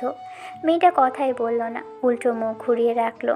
পরীর আব্বু সবটা জানে, তারপরও ভদ্রলোক সেখানে বসেই রইলেন। পরীর আম্মু বেরিয়ে আসলো, তারপর ঈশানের সামনে এসে ওর কাঁধের উপর হাত রাখতেই ঈশান ভদ্রমহিলার দিকে তাকালো। ঈশান উঠে দাঁড়ালো, তারপরই উনি কেঁদে ফেলে বলতে লাগলো, মেয়েটা একবার আগে আমাকে কখনো বলেনি তোমাকে ভালোবাসে, আর এত বেশি ভালোবাসে যে তোমাকে না পেলে এরকম কিছু করে ফেলতে পারে। তুমি জানো পরীর আব্বুর রাগী, তার অহংকারের কাছে আমার মেয়েটা আজকে শেষ হয়ে যাচ্ছিল। এখন অন্তত পরীর আব্বুর কথার জেদ ধরে বসে থেকো না বাবা, আমার মেয়েটার কাছে যাও, ও হয়তো তোমাকে পেলে একটু কথা বলতে পারে। ঈশান কোনো কথা না বলে ভিতরে গেল। পরী দেখলো ঈশান আসছে। পরীর আব্বু চলে গেল ছেলেটাকে দেখেই। ঈশান যখনই সামনে বসতে যাবে তখন পরী মুখ ঘুরিয়ে নিয়ে বলতে আরম্ভ করে, আপনি এখানে কি করছেন? যান এখনই এখান থেকে, একদম আসবেন না আমার কাছে। আপনার আপনার কোনো অধিকার নেই আমার কাছে আসার, চলে যান এখান থেকে। ভালোবাসেন না আপনি আমায়, আর আর আমি আপনাকে চিনি না। যান এখান থেকে, আপনার মতো মানুষকে আমার জীবনে চাই না। আমি মরে যাচ্ছি না, কেন বাঁচিয়েছেন আমায়? ঈশান চোখ দিয়ে পানি পড়ছে, মেয়েটা খেয়াল করছে না। ঈশান উঠে বেডে বসার চেষ্টা করলে পরী হঠাৎই ওকে ধাক্কা দিতে লাগলো। অনেক চেষ্টা প্রচেষ্টার পরও মেয়েটার কাছে আসা গেল না। শেষে ঈশান বেড থেকে দূরে বসে রইল। একটা সময় পরী কাঁদতে কাঁদতে ঘুমিয়ে পড়ে, কিন্তু ঘুম থেকে উঠে মেয়েটা অবাক হলো, কাজী হসপিটালে বসে আছে পাশেই। তারপর হসপিটালে ঈশানের সাথে পরীর বিয়ে হলো। প্রথমে মেয়েটার বিয়েটা করতে না চাইলেও পরবর্তীতে ঈশানের আব্বু আম্মু আর বন্ধুরা ভিতরে এসে অনেকক্ষণ যাবৎ বুঝিয়েছে যেটা হয়েছে সেটার জন্য এখন রাগ করে থেকে বিয়েটা না করলে ওর আব্বু রেগে গেলে ঝামেলা হবে, তাই বিয়েটা যেন করে নেয়। অনেকক্ষণ যাবৎ ঈশান রিকোয়েস্ট করলো। শেষে যখন মেয়েটার পায়ে হাত দিবে ওকে কষ্ট দিয়েছে বলে তখন পরী কেঁদে ফেললো। তারপর সবার সামনে ঈশানকে জড়িয়ে ধরেছিল, কিন্তু সাইনটা করার জন্য ছেড়ে দিতেই মনে হলো ঈশান ওকে কষ্ট দিয়েছে। তারপর থেকে পুরো দিনটা পরী আর ঈশানের সাথে কথা বলেনি। ঈশান মেয়েটার আশেপাশেই ছিল। ঈশান ওকে খাওয়ানোর চেষ্টা করেছে, মেডিসিন দেওয়ার চেষ্টা করেছে, কিন্তু পরী কোনো কথা বলেনি। মেয়েটার অনেক রাগী আর জেদি একটা সম্পর্কের মাঝে ঈশানের কখনো জানা হয়নি। পরী যেহেতু অনেকটাই সুস্থ, তাই বিকেলে মেয়েটাকে বাসায় আনা হলো। তবে ঈশানের বাসায় নয়, পরীর বাসাতেই আনা হয়েছে। আত্মীয় স্বজনদের সবাইকে চলে যেতে বলা হয়েছে, আর যারা খুব ঘনিষ্ঠ তারা হসপিটাল থেকে মেয়েটাকে দেখে চলে গিয়েছিল। পরীকে ওর আব্বু আম্মু বলেছে বাসায় নিয়ে আসতে, আর ঈশানকে আব্বু আম্মু ওদের সাথে আসতে বলেছিল। আর পরীর আম্মুও রিকোয়েস্ট করেছিল যে মেয়েটাকে শান্ত করার জন্য হলেও ওকে চাই। পরীর আব্বু রাগ করে থাকতে পারেনি, কীভাবেই বা রাগ করে থাকবে? মেয়েটার এই অবস্থাতে রাগ করে থেকেই বা কী হবে? ঈশান রুমে আসলো মেয়েটাকে কোলে করে, তারপর বেডে এনে বসালো। পরী ঈশানের থেকে দূরে যাওয়ার চেষ্টা করলে তখনও বলতে লাগলো, বেবি, কী করলে তোমার রাগটা কমবে? আমার একটু বলো জানটা। আপনি আমার চোখের সামনে থেকে সরে গেলে আমি আর রাগ করে থাকবো না। এখন আমার চোখের সামনে থেকে যান, আপনাকে আমার পছন্দ না। আপনাকে আমি প্রচণ্ড পরিমাণে ঘৃণা করি। আপনাকে আমি দেখতে চাই না। চলে যান এখান থেকে। কেন বাঁচিয়েছেন আমায়? বলেছিলেন না অন্য কোনো ছেলের সাথে বিয়ে করে নিয়ে ভালো থাকতে? ভালো থাকবোই বলে সুইসাইড করে মরতে যেতে গিয়েছিলাম। একবার আপনাকে বলেছিলাম না এই পরি যদি কারোর বউ হয় সেটা আপনার, কিন্তু আপনি সেটা করতে দিলেন না। সব দোষ আপনার। আপনি আমার কাছে আসবেন না, ভালোবাসি না আমি আপনাকে। ঈশান ফ্যাল করে তাকিয়ে রইল পরীর দিকে। ঈশান মেয়েটার আশেপাশে থাকার চেষ্টা করলে পরী ওকে বারবার দূরে সরিয়ে দিল। শেষে সন্ধ্যার মুখে পরীর আম্মু স্যুপ দিয়ে গেল। ঈশান মেয়েটাকে খাওয়াতে আসলে পরী সেটা ঈশানের গায়ে ফেলে দিল। গরম স্যুপটা শরীরে পড়তেই ঈশান ছিটকে উঠল। এমন একটা কাজ করে পরীর মনে হতে লাগলো লোকটার কষ্ট হচ্ছে, তারপরও চুপ করে রইল। পরীর আম্মু কিছু বলতে যাবে তার আগে ঈশান হাত জোর করে রিকোয়েস্ট করলো মেয়েটাকে কিছু না বলতে। ঈশান বাকি স্যুপটা পাশে রেখে তারপর উঠে গিয়ে ওয়াশরুম থেকে ফ্রেশ হয়ে আসলো। পরী জানে ঈশানকে কষ্ট পেয়েছে, তারপরও চুপ করে আছে। একটু পরেই ঈশান জোর করে পরীকে খাওয়ালো। পরী কাঁদলো আর খেলো। রাতে যখন ঈশান ওর পাশে শুতে যাবে তখন পরী আচমকা ঈশানকে ধাক্কা দিতেই পাশে থাকা টি টেবিলটার সাথে ঈশানের কপালটা, আর তাতেই বেশ খানিকটা কেটে গেল ঈশানের কপাল। ঈশান আয়নার সামনে গিয়ে দেখলো বেশ খানিকটা কেটেছে, রক্ত বেরোচ্ছে। নিজে গিয়ে পরের আম্মুর থেকে ব্যান্ডেজ করে তারপর রুমে আসলো। পরী এখনও বেডের এক সাইডে শুয়ে ফোপাচ্ছে। এই মুহূর্তে পরী কেন কাঁদছে ঈশান জানে না। ঈশান কষ্ট পেয়েছে হয়তো সেজন্য। ছেলেটা এসে পাশে শুলো, তারপর মেয়েটাকে কাছে টেনে নেওয়ার চেষ্টা করলে পরী দূরে সরে গেল আর বলতে লাগলো, আমি আমি জাস্ট আপনাকে ঘৃণা করি। I just hate you. আমি আপনার কাছে কখনোই আসবো না। দূরে যান, আমার থেকে দূরে যান। আমি আপনাকে কখনো ভালোবাসিনি। ঈশান আবারও জোর করে মেয়েটাকে কাছে আনার চেষ্টা করলে শেষে পরী আসলো না। ঈশান অনেক চেষ্টা করেও মানতে পারল না। শেষে যখন পরী বেড থেকে নিচে পড়ে যেতে নিল তখন ঈশান ওকে আটকে দেয় আর বেড থেকে উঠে গেল। তারপর মেয়েটাকে আশ্বস্ত করে বলল, ওকে ওকে, আমি নিচে শুয়ে পড়ছি, আর না হলে রুম থেকে বেরিয়ে যাচ্ছি। তোমাকে এত হাইবার হতে হবে না। ঈশান চুপ করে রইল। তখন ঈশান নিচে শুয়ে পড়তে গেলে খেয়াল করলো আশেপাশে কিছু নেই। তখন রুম থেকে বেরিয়ে গেল। সারা রাত আর মেয়েটার রুমে আসেনি। শেষে পরীর মনে হতে লাগলো কোথায় গেল মানুষটা, চলে গেছে তাহলে। যাকে ওর তাতে কি, এসব ভেবেই রুমের দরজা খুলে বাইরে এসে দেখলো রুমের এক সাইডে দেয়ালে পিঠ ঠেকিয়ে ছেলেটা শুয়ে আছে। পরী কিছুক্ষণ মুখে হাত দিয়ে বসে থেকে নিজেই কেঁদে ফেলল। মানুষটার কপালটা কতখানি কেটে গেছে ভেবে আবারও বেডে বসে কাঁদতে লাগলো। একটু বাদে মেয়েটার কান্নাকাটিতে ঘুম ভাঙতেই ছেলেটা তাড়াহুড়ো করে এসে সামনে বসে, তারপর মুখের পাশে হাত দিয়ে কপালে চুমু দিতে গেলে পরী সরিয়ে দিল। ঈশান কিছু বলার আগেই পরী বলতে লাগলো, একদম আধিক্যতা দেখাবেন না। ভালোবাসি না আপনাকে বলেছি না। তারপরে তো নাটক কিসের জন্য? ঈশান কথা বলল না। আলতো করে পরীকে জড়িয়ে ধরতে গেলে পরী ওকে ধাক্কা মেরে দূরে সরিয়ে দিয়ে ওয়াশরুমে চলে গেল। তারপর মেয়েটা একটা কালো শাড়ি পরে বের হয়। ঈশান জানে না মেয়েটাকে শাড়ি পরা শিখলো কোত্থেকে, তবে বেশ ভালোই পড়েছে। ঈশান ভেবেছিল পরীর সাথে বিয়েটা হবে না। ঈশান ওদের সম্পর্কের মাঝে বলেছিল বিয়ের প্রথম দিন ওকে শাড়ি পরাবে, কিন্তু আর হলো কোথায়। মেয়েটা বেডের এক সাইডে বসে রইল। মেয়েটা আয়নার সামনে গিয়ে নিজেকে গোছাতে ব্যস্ত। ছেলেটা ফ্রেশ হয়ে আসলো। সকল জল্পনা কল্পনা সব কিছুর অবসান ঘটিয়ে ঈশানের মনে হতে লাগলো এখন মেয়েটার কাছে একটু যাওয়ার চেষ্টা করলে হয়তো কোনো ঝামেলা করবে না। কিন্তু ঈশান যখনই এসে পরীর পিছনে দাঁড়ালো, মেয়েটা ঈশানের উপস্থিতি টের পেয়ে ওর দিকে ফিরতে ঈশান এগিয়ে আসলো। খবর জড়িয়ে ধরে মেয়েটাকে নিজের সাথে মেশানোর সাথে সাথেই পরী অবাকে চরম সীমানায় পৌঁছে গেল। ধাক্কা মেরে ঈশানকে দূরে সরানোর চেষ্টা করতেও যখন পারল না, তখন ঈশান ওর ঘাড়ের উপর থেকে চুলগুলো সরিয়ে দিয়ে চুমো দিতে গেলে পরী ছিটকে দূরে সরে গেল।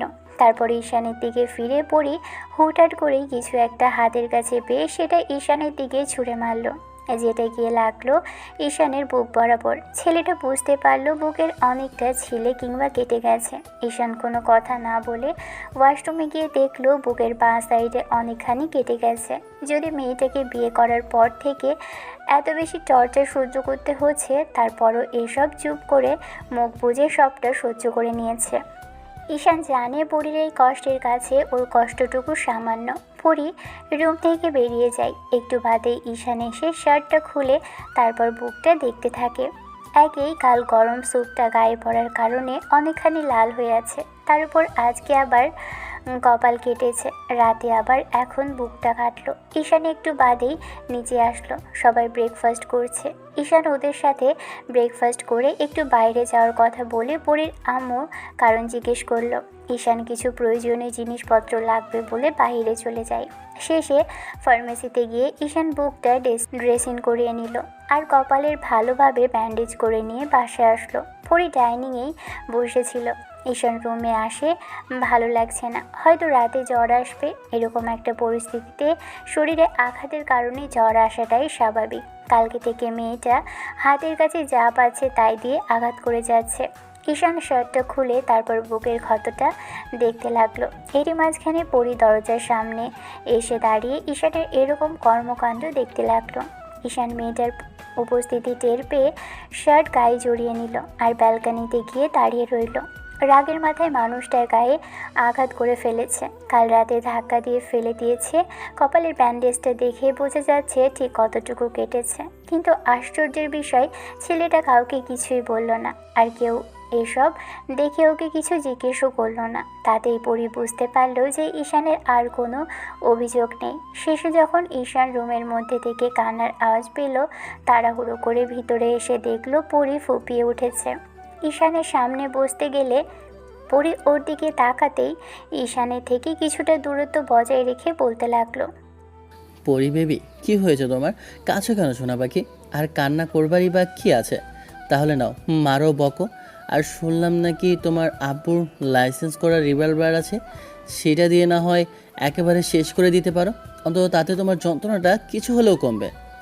ঈশান কথাটা তাচ্ছিল্য করে বলতেই পরী তাড়াহুড়ো করে এগিয়ে আসে। তারপরে ঈশানের শার্টের বোতামটা টেনে ছিঁড়ে ফেললো। বুকের ক্ষত আর কাটা জায়গাটা আর কপালের ব্যান্ডেজে হাত বোলালো। এবার পরী ঈশানের বুকে আলতো করে ঠোঁট ছোঁয়ালো মেয়েটার। ঈশান ওর এরকম কর্মকাণ্ডে হতবাক। বেশ কিছুক্ষণ চুপ করে রইল ছেলেটা। একটু সময় পরী ঈশানের বুকে মাথা টেকিয়ে ফুঁপিয়ে উঠল। ঈশান জড়িয়ে ধরছে না আজকে আর। পরী চুপচাপ বুকের মধ্যে রইল। অনেকটা সময় পর ঈশান পরীর মাথায় হাত রাখলো, চুপচাপ চোখ জোড়া বন্ধ করে রাখলো। ঈশানও কোনো কথা বলছে না। ছেলেটার চুপচাপ পরীকে জড়িয়ে ধরে রেখেছে। পরী আর চুপ করে থাকতে পারল না। ঈশানের বুক থেকে মুখ তুলে ওর চোখে চোখ রেখে বলতে লাগলো, খুব কষ্ট হয়েছে আপনার, তাই না? আমি আর রাগের মাথায় এই করে ফেলেছি এমনটা। দেখেন, আপনি যা শাস্তি দেন। না, আমার জান পাখিটাকে আমার শাস্তি দেওয়ার আছে না, আমি তার উপর রাগ করে আছি। আমার জন্য তুমি যে কষ্টটুকু পেয়েছো তার কাছে এটুকু সামান্য বেবি। আমি এতে কিছু মনে করিনি। জানটা দিন শেষে তুমি আমার হয়েছো, সেটা আমার কাছে অনেক বড় পাওয়া। তবে আমার এখনও ভয় হচ্ছে আজ বাদে কাল তুমি আমার থেকে হারিয়ে যাবে না তো পরি? না, কখনো না, কোথাও যাব না, মরে যাব তো। পরী কথাগুলো শেষ হওয়ার আগেই ঈশান ওর ঠোঁটের উপর আলতো করে ঠোঁট ছোঁয়ালো। মেয়েটা চোখ বন্ধ করে নেয়। তারপর ঈশানের চুলগুলো দুহাতে খামচে ধরে। ঈশান পাগলিটাকে কোমরে জড়িয়ে ধরে কিস করায় মন দিল। ভালো থাকুক ভালোবাসা। দেখা হচ্ছে অন্য কোনো দিন অন্য কোনো গল্পে। ততদিন পর্যন্ত সুস্থ থাকবেন, ভালো থাকবেন, আমাদের সাথেই থাকবেন। ধন্যবাদ। আল্লাহ হাফেজ।